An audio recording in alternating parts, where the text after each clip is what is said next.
In today's video, I'm going to share with you the porridge we pair our puff puff with in Togo. This is a typical Togolese breakfast.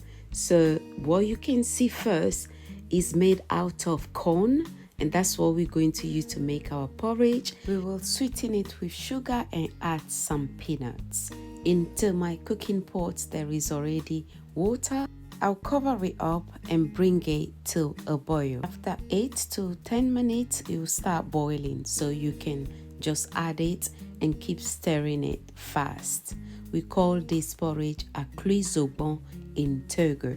If you have something similar in your country, let me know in the comment section what is called. And feel free to use brown sugar to sweeten your porridge. And that's pretty much it. 4 to 5 minutes, your porridge will be ready, and right now it's ready to be served. If you're new here, my name is Kai and I share my delicious recipes on this channel.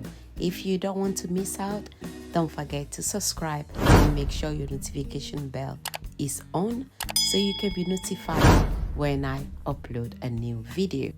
It's time to add the peanuts, but if you don't like peanuts, you can skip this part and just enjoy your porridge. To my returning subscribers, thanks so much for clicking again on today's video. I really appreciate your love and support. And if you are enjoying the recipe, don't forget to give the video a big thumbs up, and you are also invited to join me so we can have this breakfast together. And of course, I'm not going to enjoy this properly without adding my puff puff, so let me grab one.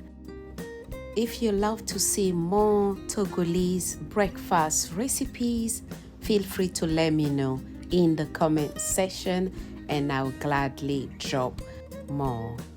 And you can also just enjoy the puff puff by itself or have the porridge by itself as well if you wish to. That right there is for you. And this is one of my favorite breakfasts in Togo. Sometimes people pair it with sweet bread and some butter. Thanks so much for watching. Have a great weekend, and I'll see you all in my next video. Take care for now. Bye. Au revoir.